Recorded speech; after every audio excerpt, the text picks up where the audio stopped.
breaking down this setup while we are actually on camera. And I'm going to just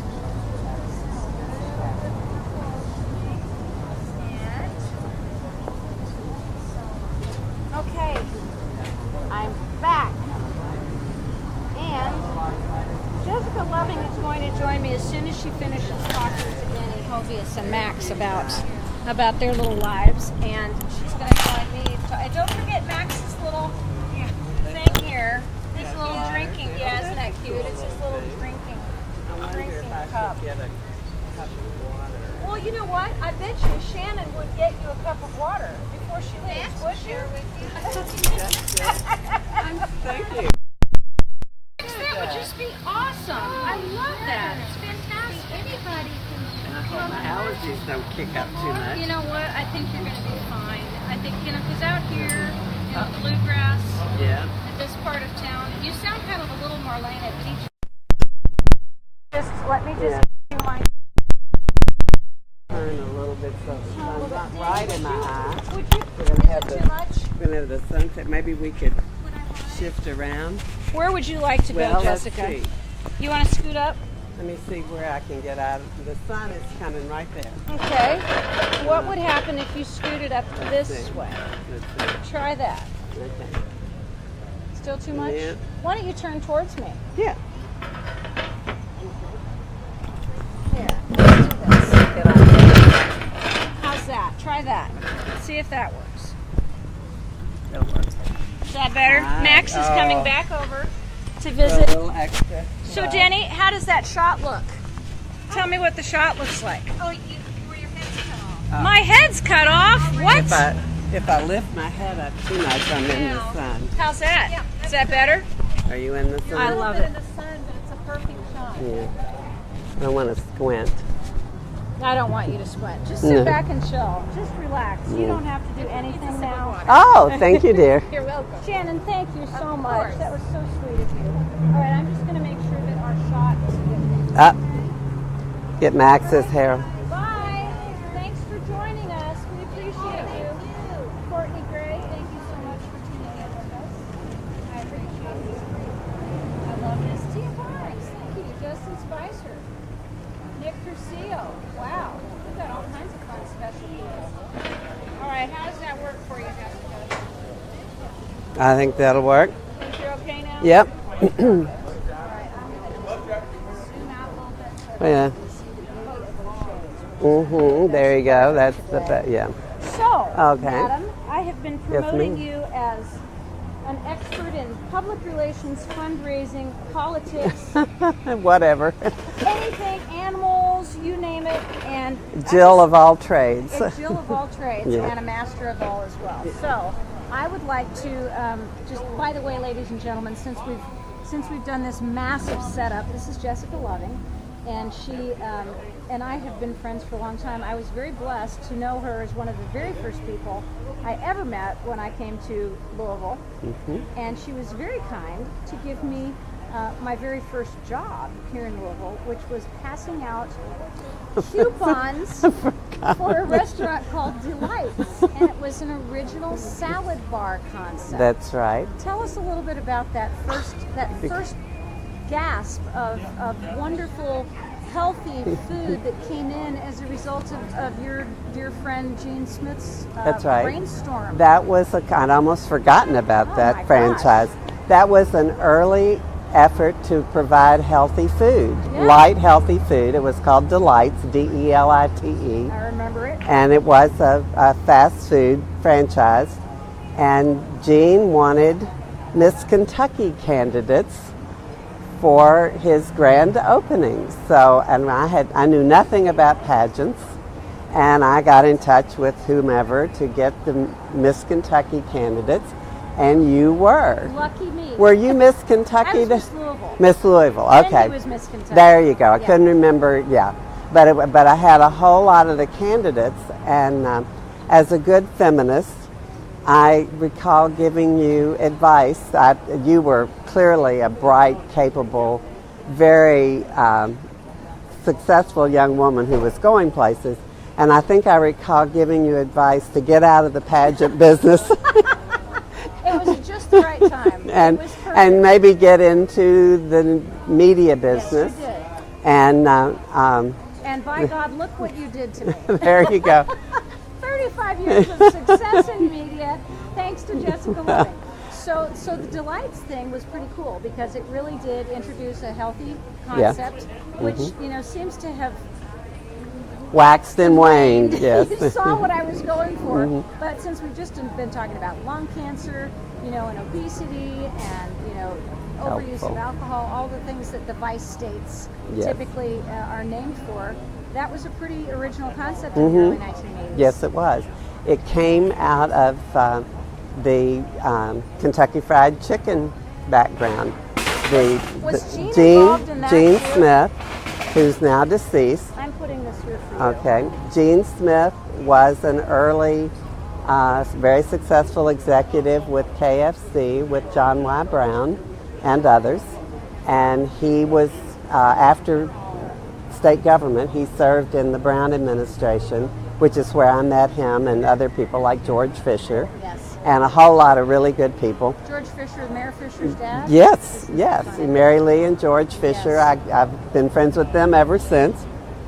And they were all folks who had come. I think George actually came out of IBM, but the others came out of KFC. A lot of the folks came from KFC, and so Gene wanted to get back into the fast food business, and I thought it was a great concept. That particular one didn't last terribly long, but it was a good idea, and it's obviously was probably a little ahead of the times. Sure. And in marketing, as you know, you can also be too early. If you get too far before the curve, too forward you thinking. want to be sort of right on the curve as opposed to too far ahead of it. So you were active in politics at that time and doing PR Yes. as an afterthought?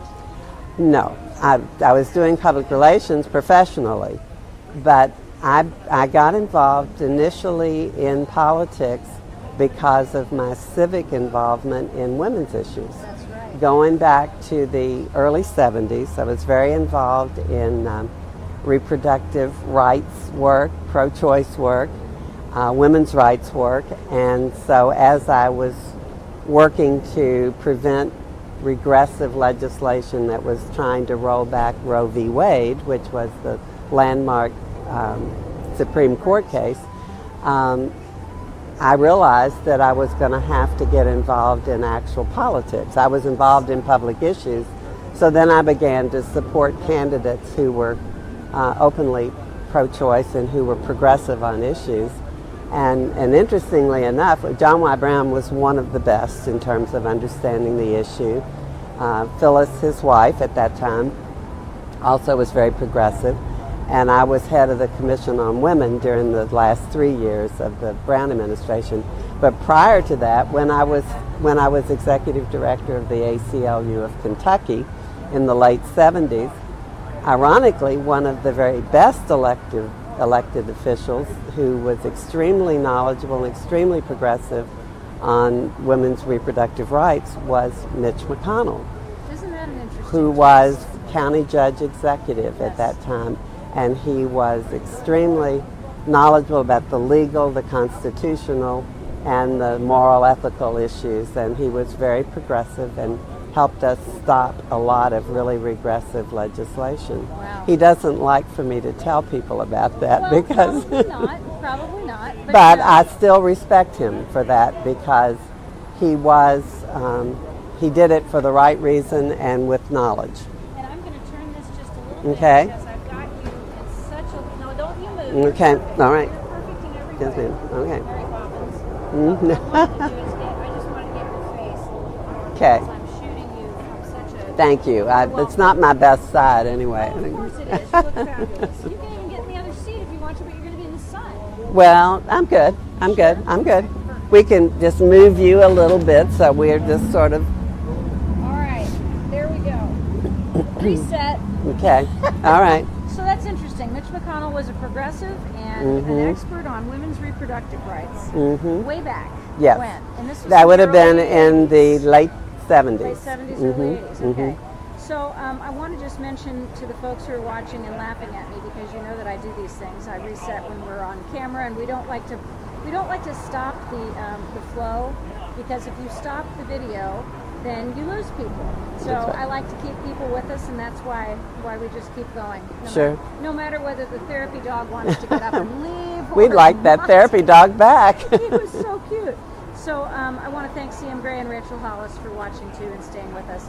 On Take It from Tara, Jessica Loving is my guest, and we're in the beautiful courtyard of O'Shea's. It's a great patio for fun and just to be able to get out in the sunshine after days of rain. That's right. On this heavily Irish day, and there's just a lot of beauty, and we've got the fountain and everything that's going on out here just reeks of spring, and so I'm so glad. So Jessica, the resume I know that you have would take 50 reams of paper to be able to fill out, but after that work that you were doing in the 70s and 80s, you really, I think, at the time that I knew you, were the PR maven. Oh, well, thank you. You know, but Thank you were just doing everything, and you were representing everyone.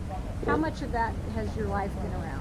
Well, I decided when I was leaving state government at the end of the Brown administration, early 1984, I realized that I had to, go back into the real world. I'd been in nonprofit work and policy, public issue stuff.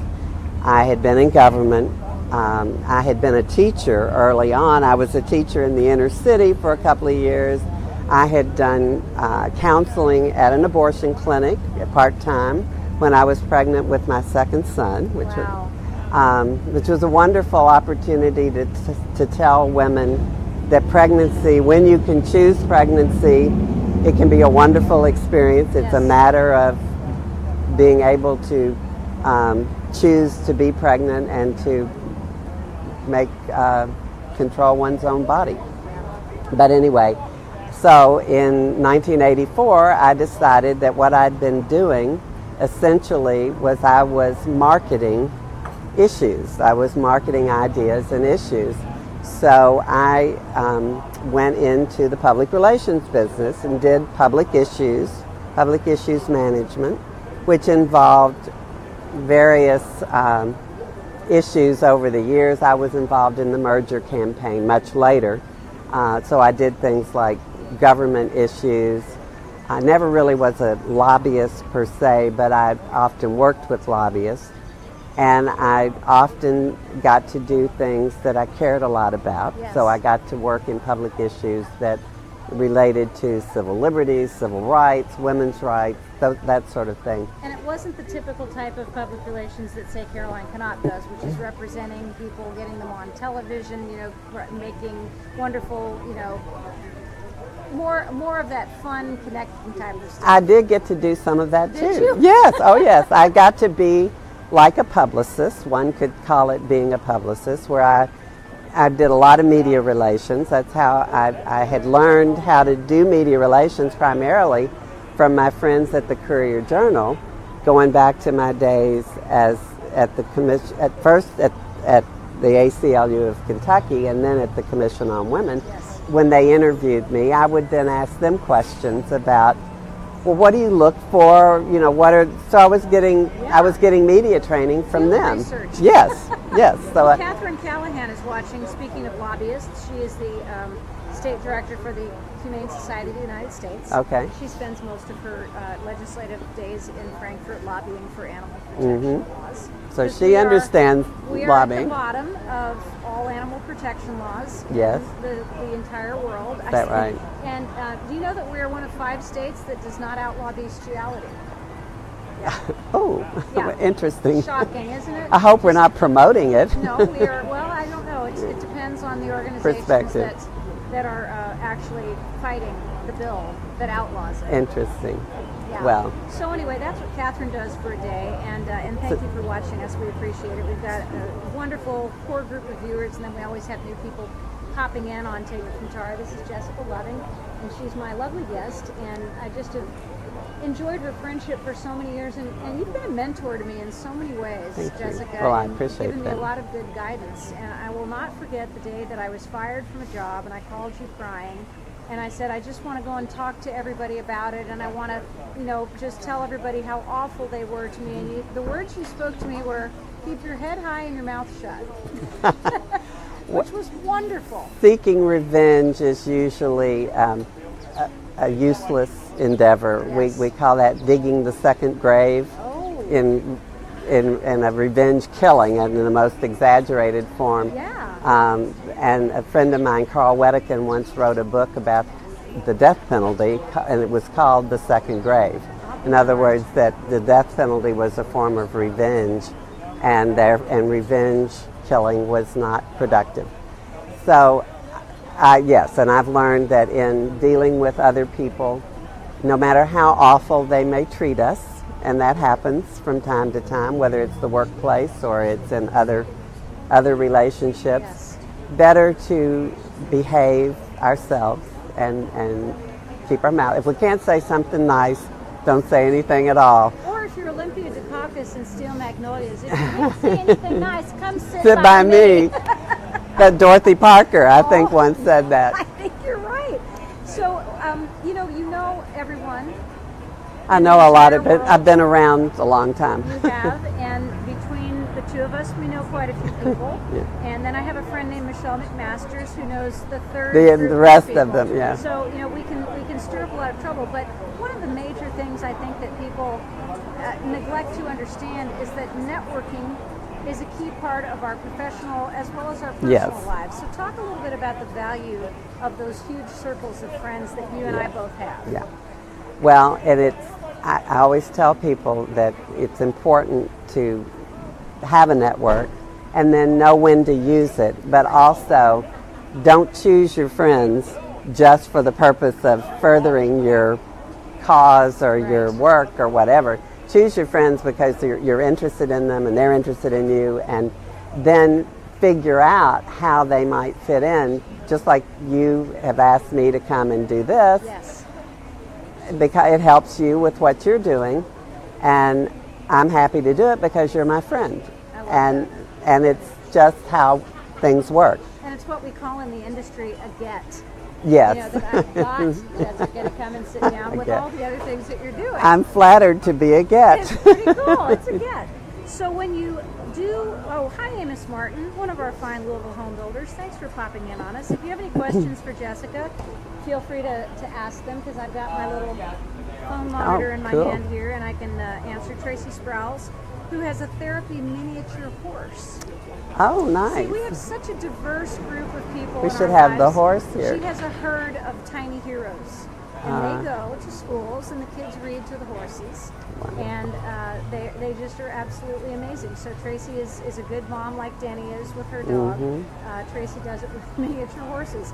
She's been on my shows. Yeah. She's been to Bridgehaven and brought the horse, and that was quite a delight wonderful. for the folks who go to Bridgehaven Mental Health Services. So thanks for watching, you guys. I really appreciate it. Perhaps she should try horse yoga. Horse yoga. There's goat yoga I've done goat and yoga. cat yoga. Now I horse yoga. love goat yoga. Actually, what I did was called small animal yoga, because there were goats, there were bunnies, there were lambs, there were calves, and it was so cute. Because the little goat that was on my back was only this tall. Yeah, I think the horse might be a little big for The that, horse even if is it's miniature. But he's a lot bigger than Yeah. that. He wouldn't be able to get on my back. Yeah. I could get on his back. there you go. But yeah, it would be good. Yoga and dogs, goats, whatever, would be fun. Horses are wonderful therapy animals. They Full-size horses are used with people who have autism, with people who are, needing physical therapy. Yes. Also, people in prison who are needing occupational therapy Yes. and getting prepared to come back into the big world. I never could figure out why they called that hippotherapy. But I'm thinking that It's- hippo must be It means Latin horse. for It's Latin, yes. Hippopotamus, Yes. meaning a type of it. Yes, I it's wonder if there's a misunderstood. horse, background They- to hippopotami Well, they probably are related, somewhere. and maybe someone just thought they looked like a very large fat horse. So hippotherapy. But a hippodrome, A hippodrome. in the Roman world Yes. was a place where they had horse races, I believe, you know. The chariot races. I believe. bet. Yes, something with horses. I know We're that. talking about so many interesting things, and that's what I love about you. You have such a breadth of knowledge to discuss these things. Tell Trivia. me a little bit about, we can talk about politics. Okay. And I already made the joke about that's a stupid question in the last interview, Oh. which somebody didn't get. Hey, Brian Young, glad to have you with us today. But talk to us about the world of politics at this moment. I mean, nobody who is living and breathing in air in every day could have missed what we're dealing with in our political environment. We're living in a different world. Yes. We are living in a world in many ways, and it's a little alarming, I think, because following up on what we were talking about behaving ourselves and treating people kindly and not, you know, spouting off whatever comes to mind. Simple respect. Yeah, civility. I think we've lost a lot of civility thanks to what has taken place in the political world, and we're setting a really bad example for children. Yes. And it makes it really difficult to deal with all kinds of issues and all kinds of people when people can't sit down and talk to each other civilly. I had a lunch meeting with Senator Gerald Neal today, and we were talking about various subjects, and we started talking about my encounter with the local head of the KKK when I was at the Civil Liberties Union, and how I actually sat down and talked to the folks, and we had a civil discussion, and actually they respected my point of view. I told them exactly how I felt about their viewpoints about blacks and Jews. And as a Jew myself, you know, I could say, by the way, I'm Jewish, you know, when they were spouting anti-Semitism. And then, of course, they said, oh, but you're different. And I went, well, not really. I'm not different. Interesting. And, but we had a civil exchange, and I don't know if I changed their mind at all. They didn't. We at least could talk to each other, and they were not the devil, nor was I the devil. Well, and I think that, you know, just in the way that you even phrased the answer to that question, you've had to deal on both sides of the aisle through your entire career. Sure. I mean, you have friends. Not that it was that much of an extreme as the Klan. Yeah. The irony was, by the way, when I was talking to Jerry Neal, was ironically, sometime after my encounter with this gentleman and his friends, including David Duke, I got to meet David Duke back then, who was a very young Grand Wizard. But the guy that I talked to. Excuse me. Would you mind handing me my jacket? Are you getting? You're so cute. Thank you. Look at this wonderful server at O'Shea's. Yes, Thank you very much, because Have a low battery notification as well. I have what? A low battery notification. You are kidding me. Uh-oh. Don't tell me that. Do you need to plug in? No, he's telling me I have a low battery notification. I may have to use this one. You just never can tell. can- Thank you for telling me that, though. Want to use my I'm phone? gonna look at it. All right, I'm going to get up and get a tissue while we're talking. Oh, yes, I am. Thank you. Yep.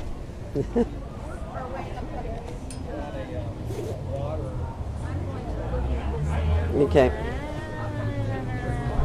Yes, that's fine. It's not a low battery, it's a low power. Okay. I'm All right. sorry. Hi, Sherry. Glad to have you guys with us this afternoon. Can you edit that? Rachel's here, Brian Young is watching.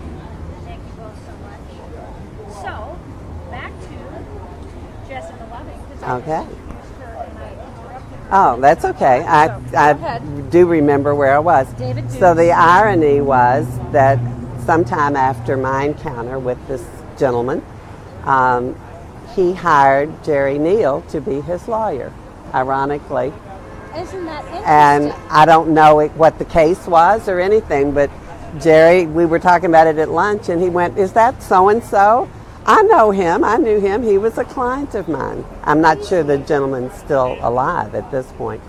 But, you know, it's the irony of it. And he told Jerry that he was different, too. that he respected him. He was different from other black people. And Jerry said, "Well, no, not so much."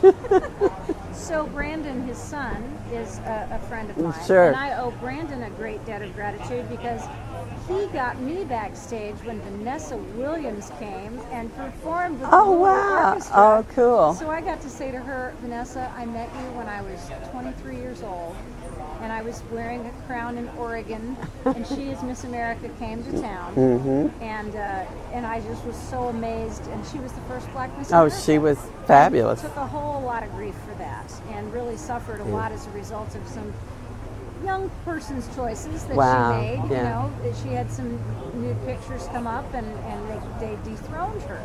They I'd took her forgotten crown that. away. That's right. And they had, and so 30-something years later, they invited her back to be a judge at the Miss America pageant, and it was about damn time. That's as far as right. I was concerned. There you because go. It was a much ado about nothing. Yeah, I was going to say nowadays with people with nude photos on their phones and They're on our Facebook and pages. sending to Facebook. Not mine, Not but that's yours, no. but no, but it's just, you know, and so just thinking about what Vanessa has gone through, I mean, she had a whole different type of civil rights battle of her own. Sure. And I know that many people feel that scholarship programs are irrelevant, but I must say it paid my way It through served a college. purpose. Absolutely. I don't have Absolutely. I said that to two friends. You the don't other have night. They were student talking loans. about their student loans, and I said, guess what? I don't have any student You loans. had because of the scholarship. Miss America It pageant. really was a scholarship It was program. a scholarship Yeah, program for that's me. right. But, you know, in dealing with her dethroning, so to speak, Yes. and then going through her life and becoming a success, she had the greatest revenge of all. I was going to say that's the best revenge is living well, That's right. and that's the and case. we've had two women in the state of Kentucky who have won Miss America, and that's wonderful because Phyllis George Brown, of That's course, right. came That's from right. Texas, but That's she right. But yeah. was our first lady, Yeah. and Heather. Henry, the first Kentucky's Miss America, and they both have done remarkably well.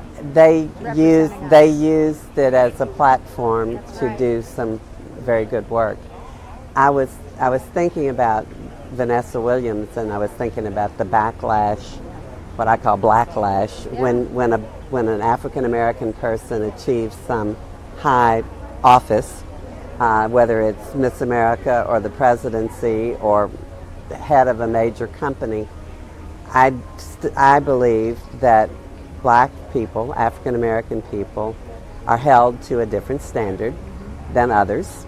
And I think that the backlash, if God forbid there is anything less than perfect in their background or in their behavior, they get slammed a lot harder than other people. Same thing is true in many ways. It's analogous to what happens to women.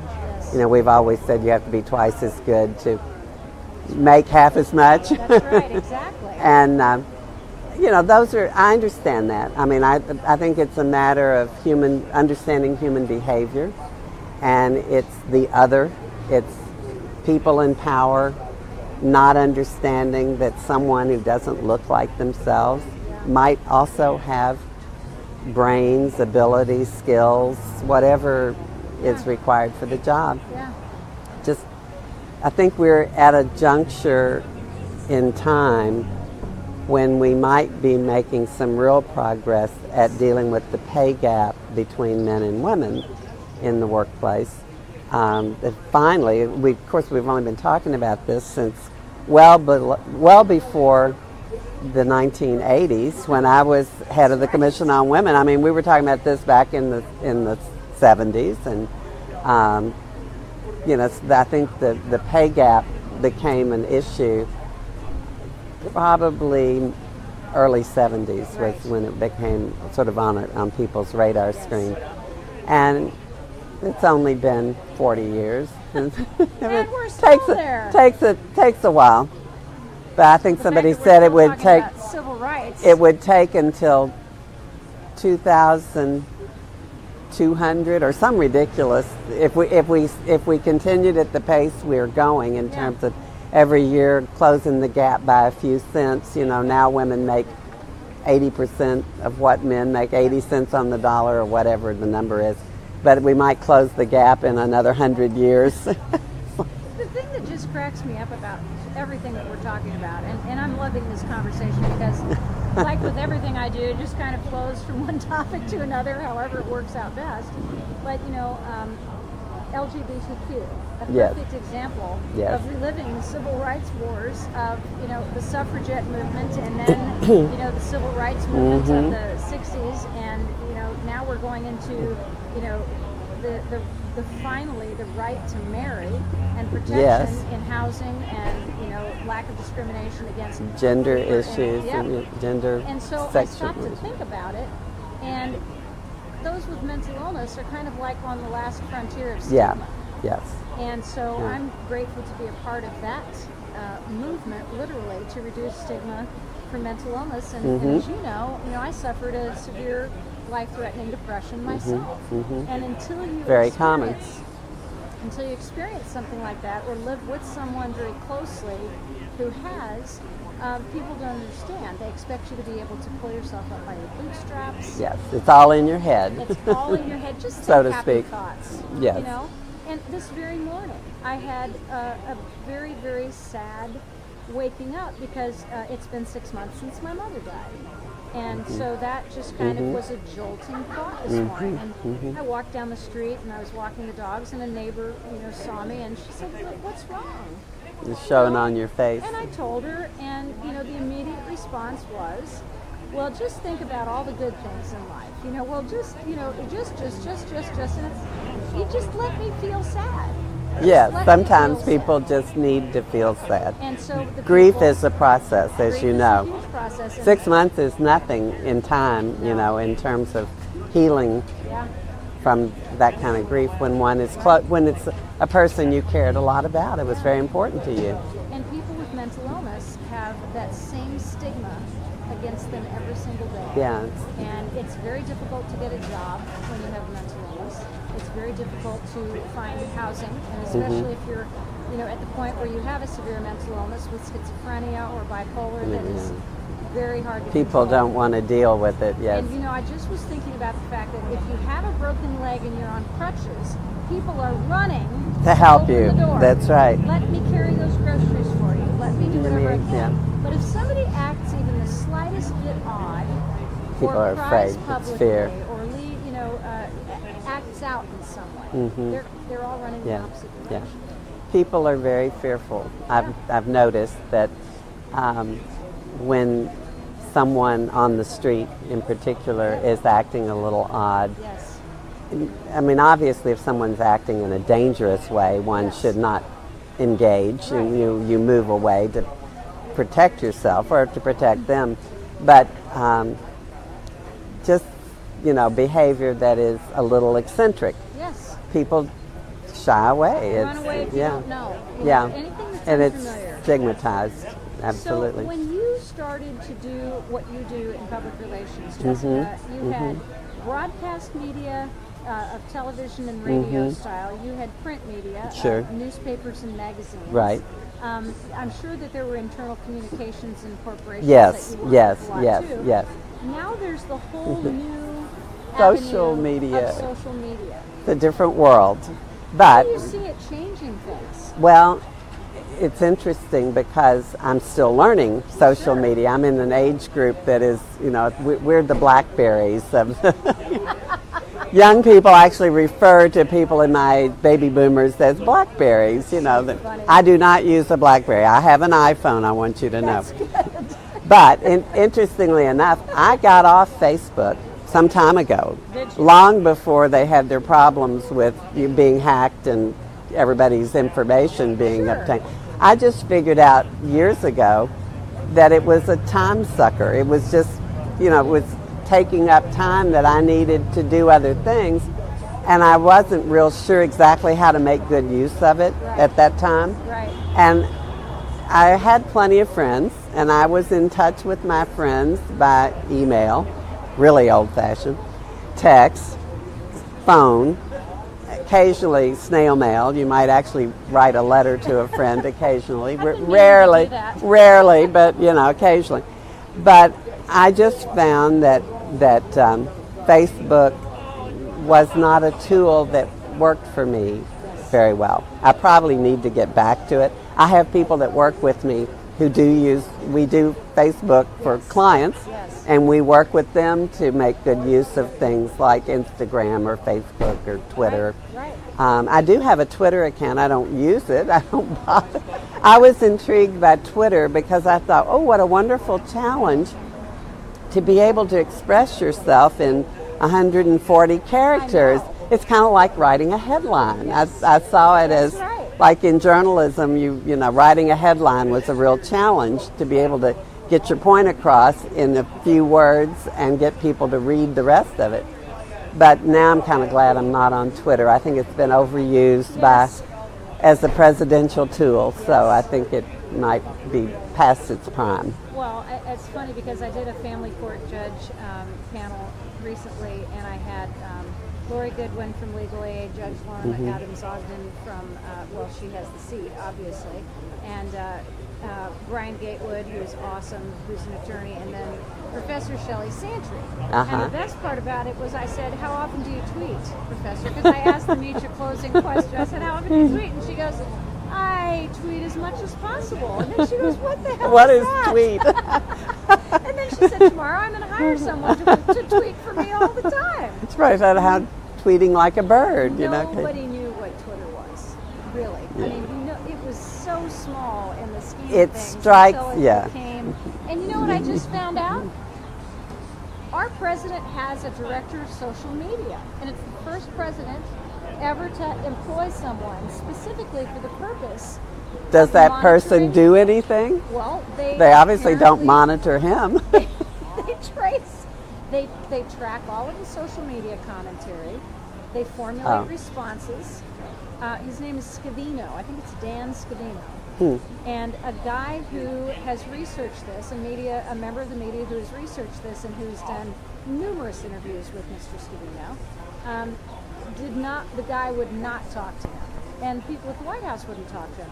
But this man is so intrinsically tied in to the person who is using the Twitter account, and they said obviously, you know, if there's a tweet at 3 o'clock in the morning, that's not Dan Scavino, that's, you know, coming from the president himself. But the fact that we have a director of social media in the White House is fascinating. Yeah, it doesn't surprise me. I would highly recommend now any politician at almost any level should do that if they have a staff. Hire a 7-year-old. That's Yeah, well, me. exactly. Yeah, my 3.5-year-old granddaughter is very Knows how to use proficient the with phone, this stuff. doesn't she? Yes. Oh, yeah. She can swipe. She knows how to swipe left and right, and just intuitively understands it. Kills me. But one should have such a person working to keep one in touch with every form of communications. I mean, it's another medium, just like any other media. But I find it not a good way for a serious person of substance would not be my recommended first way to communicate serious issues, important issues that are complicated. With clients, I would say this is something, if you have a product that is, you know, of consumer interest, it's a way to communicate on a very limited and somewhat superficial basis. But when it's a person who is leading the country, it does strike me as It'd be nice to be. it could be and it's easy to be misunderstood. Right. And you can't give the nuances of what a complicated issue. Yeah. Emoticons don't quite do it, I don't think. No facial expression, no tone of voice, you know, and that's what I love about here. I really do love hearing people on the House and Senate sides, whether it's in the state of Kentucky or federal Congress. I love to hear them speaking and hear the floor debates because it's just the most raw form of communication. Yeah. And it's not always planned. You know, it's off the cuff. A lot of those, when they talk about what it's like to be an impromptu or an extemporaneous speaker, You know, those are tools that people don't really learn anymore, and we used to have to do it in school. Right. And that's why we still have political debates Yes. at all levels. Yes. And it still works. Yes. And face-to-face communication still has a place. Yes, it I don't does. think we've completely supplanted real communications with electronic Right. and especially social media. Right. It has a place, but I think everybody needs to be aware, as we all are now, because it's electronic, because it is through the internet or it's through the ether, it can be overheard, it can be hacked into. private. It is not private, and it can be manipulated, even more than being able to hear, like we know about bugging telephones, and somebody can hear a conversation. Right. But in the old days, one couldn't manipulate the conversation. One couldn't, change it. It was just a matter of overhearing it. But now, the information can be manipulated. It can be. It's the disinformation campaign by the Russians. A classic example of KGB and Kremlin techniques that they used many, many, many years ago during the communist regime. Well, and a lot of people have told me that they're getting off Facebook because they can't believe that they've been stealing their data. And I just look at them and I say, What how did do you you? think we've been getting Facebook for free? Of course they're taking your data. Of course they're selling it and making money. Yes. Because otherwise it's like, why does Instagram have an ad every other And it post, happens to be something you might be interested in. And that's I the remember scariest a part. few years ago, a young man who would, I guess, be in the millennial age group, Yes. was commenting to me about he just was amazed that when he's online, that it's just amazing that he gets ads for the very things he wants to buy. And he's just absolutely amazed. It's And so I shocking. said, that's an algorithm, and they know what you want. That's why they do that. That's how it works. Liam Anthony and Brenda Davison have joined us, and appreciate you guys very much for being a part of this interview with Jessica Loving, who is, she's pretty much, as far as I'm concerned at least, and she'll shake her head, but an expert on just about everything. Oh, no.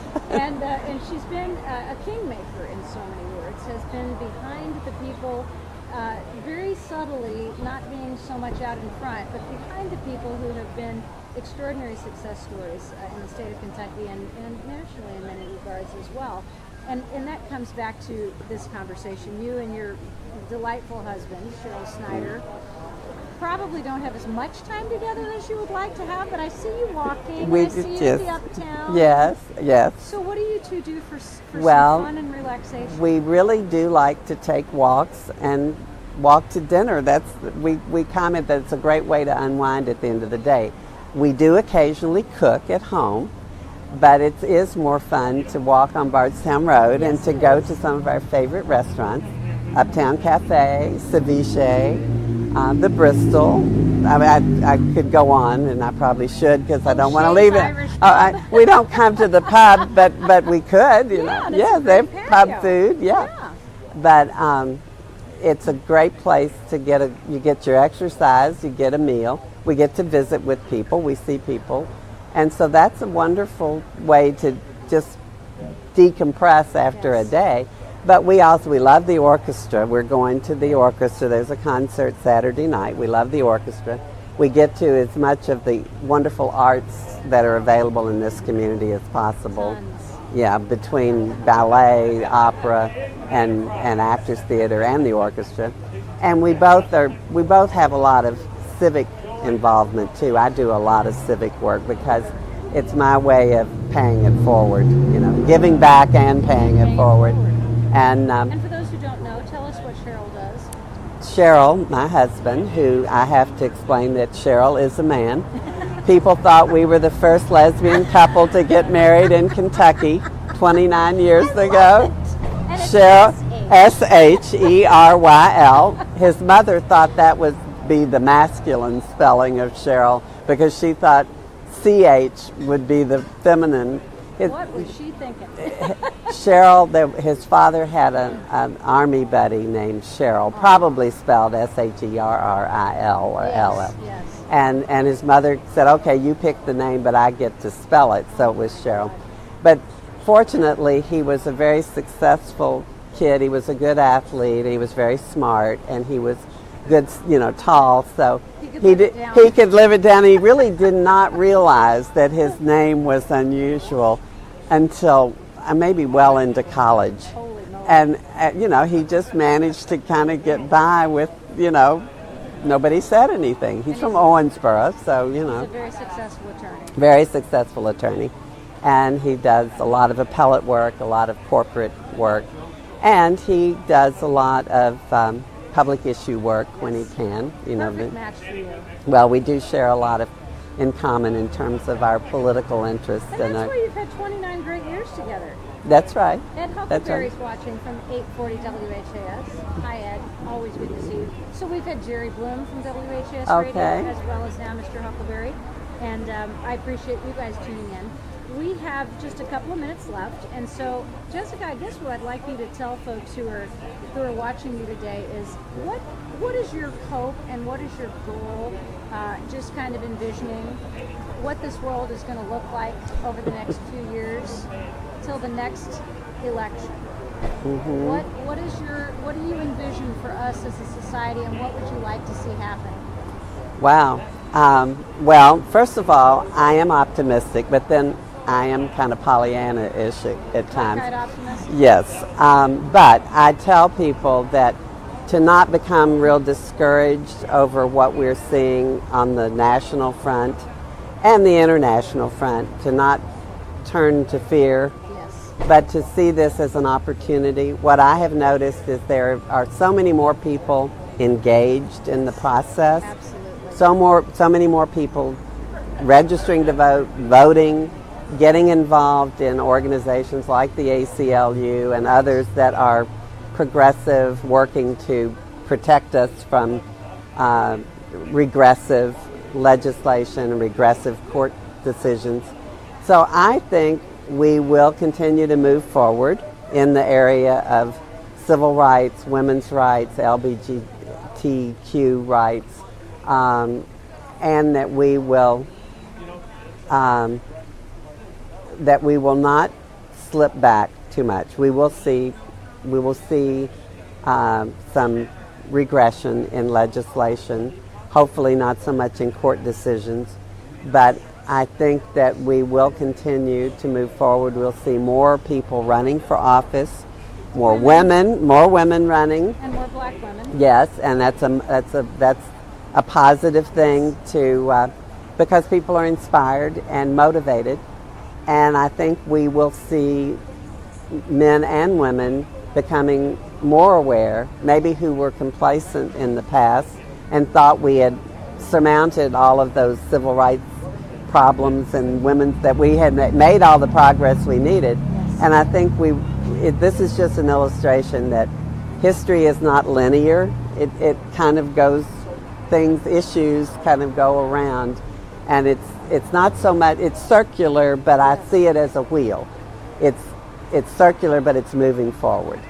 So things go backward, and I think one of my favorite Thomas Jefferson quotes is, "Eternal vigilance is the price of liberty." Yeah. And so we have to, in order to stay free and making progress, we have to pay attention to what's going on. Yes. And I think people will become more engaged and will be alert and responsive.